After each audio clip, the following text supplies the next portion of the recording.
Ladies and gentlemen, hey, hi, how you doing? Welcome back to the channel. Thank you so much for stopping by.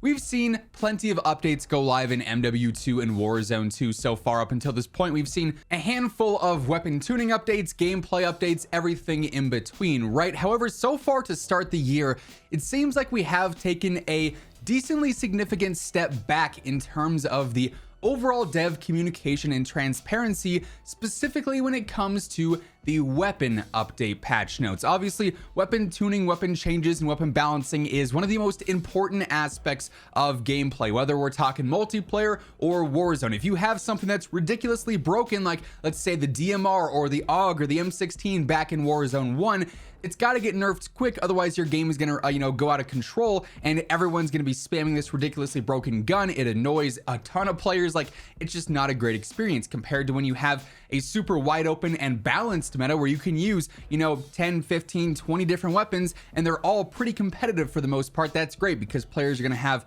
more options to do well with maybe one of their favorite guns. It might not be the #1 absolute meta, but if it's good enough to take down players who are using an absolute meta gun that aren't as good as them, they're going to want to use that gun, right? So we need a healthy meta, we need healthy balancing, and so far we haven't seen super active weapon balancing. Obviously the Fennec and the RPK have been running rampant for quite some time now. The Fennec did just catch a hard nerf a couple days back, which is good news. RPK also got some nerfs, but it's still pretty solid, like absolutely in the long range meta.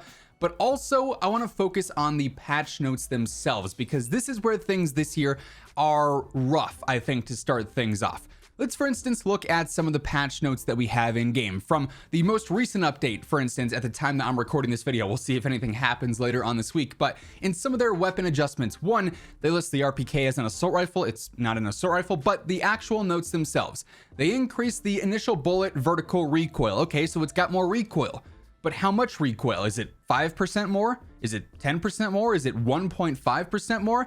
They don't say.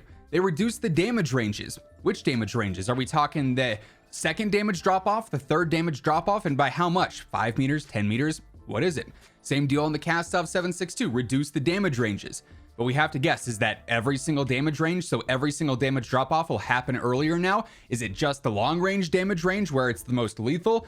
What's going on there? On the Fennec 45, for instance, this is the major update that absolutely destroyed its close range TTK, but the patch notes say it reduced the far damage, so you wouldn't necessarily get that out of that, and reduced the damage against armor. And this is one that also is a particularly interesting patch note because this is complicating things even more. Not only are the patch notes themselves, pretty basic and they're not very thorough when it comes to specific details, but since these updates have started rolling out, we're seeing more complications added into the TTK mix. Shout out to True Game Data. Man is the wizard of Warzone here with, his numbers and everything, all the data he collects and shares around. He tweeted out the other day, we now have the default damage profiles. You have alternative fire mode damage profiles for semi-auto or fully auto. Entirely different damage profiles when hitting armor, where weapons will actually do more damage against armored opponents, and minimum damage at max range when only hitting armor. And that's not even all of the available data damage ranges that we have and damage points that we have according to what he's tested so far. So they are really making this a very convoluted process to figure out, exact damage values. Of course, you go into the firing range, the dummies don't tell you anything about damage or anything like that. So it's I would say an ugly combination, if you will, of very bare minimum patch notes and a very complex system when it comes to dealing damage. Now, here's what confuses me. It seems like they have the ability to actually make the patch notes much more clear, which would make it easier for all types of players, whether it's top tier players that want to just read a certain value and they'll be able to figure things out right away, or if it's maybe a lesser skilled player who just wants to read the patch notes and see what the damage values are like. It's easier across the board. For instance, a couple of updates ago when they actually nerfed some of the AI bots in strongholds, they gave us specific values. They said the assault rifle damage of an AI bot was decreased to 22. Previously, before that, it was 34. Same deal on the shotgun pellet damage. It was 17 before, and then they nerfed it to 15. So the bots and the AI are getting exact damage values, telling us 100% what they're going to be dealing when they get hit, or when they hit you rather. Yet the weapons, which is far more important than the random AI bots, don't really have any kind of specifics going on for them whatsoever. In fact, this has been a thing since day one too. You know, we look at the initial season 2 patch note updates and there were so many changes to so many weapons, and all of them are about as ambiguous as it can be. You know, decreasing fully auto upper torso damage, but they don't tell us by how much. Increase the long range damage, reduced semi-auto headshot damage, so on and so forth. This has been a repeated pattern so far, and it definitely needs to change because, like I said, it is incredibly important having transparency and having the specifics there for things like this when we're now playing with a system that has all kinds of different values. Also, post-edit Zach here completely forgot to mention another talking point I wanted to bring up here. The fact that Warzone 2 and MW2 currently are getting the same weapon updates, and that's not something that is positive for either game. You know, in instances of, let's say, the TAC-V, which was very powerful in both games, but, you know, it had drawbacks in multiplayer.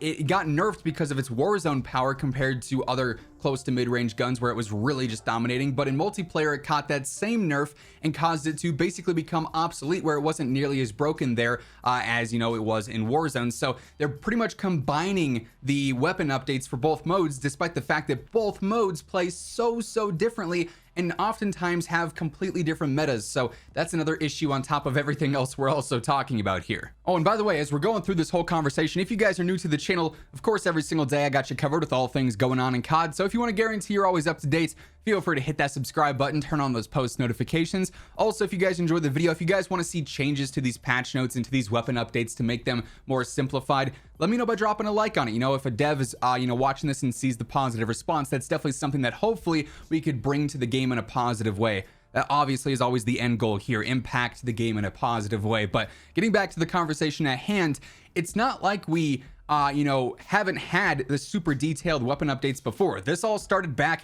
in Warzone 1 as well, where the patch notes were missing things and they were entirely incorrect, and I'll get to that in a minute. But you know, as Raven started to take over Warzone 1 more and more, towards the end we had the best patch notes ever. For instance, our last weapon update in Warzone 1 had minimum damage increases on the UGM.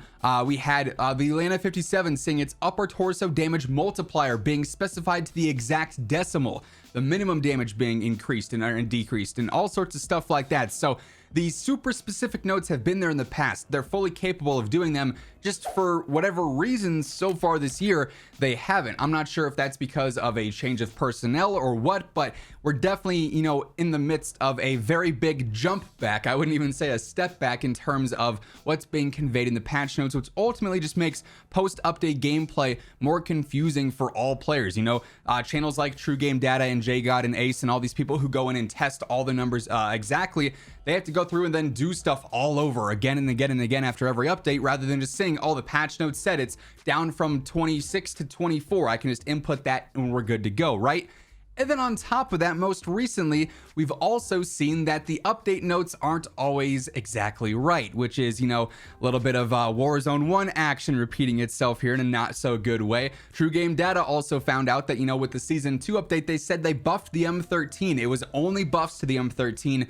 Yet post-update, he went through and ran the numbers, and the Season 2 M13 was actually worse than the Season 1 M13, which is particularly interesting, basically saying that the notes aren't conveying all the changes even. So we're missing exact values. We have multiple different damage types now that there aren't, you know, specifics for in the patch notes, and they're also not fully accurate either. So it is just issue on top of issue on top of issue here when it comes to the weapon updates here so far. And I'm really hoping that, you know, one, maybe this video can bring some light to this problem and that changes it for the future, but two, it gets resolved quickly regardless, because this is a very important aspect of the game that currently is not in a great place. So all that being said, quick little ramble today, if you will, but definitely something I wanted to address because I've seen a lot of questions, a lot of confusion about this as of late. But that is going to wrap things up. If you guys enjoyed the video, let me know by dropping a like on it. And if you're new here, feel free to hit that subscribe button, turn on those post notifications so you can always stay up to date between MW2, Warzone 2, and DMZ. And as always, if you want to check out any of my partners, be sure to use code WhosImmortal for a discount on all Scuff, G Fuel, Gamer Advantage, and Control Freak products, and the links for all those can be found down in the description below. But once again, thank you so much for tuning in, and until next time, take it easy, have an awesome rest of your day, and I'll catch you guys later. Peace out.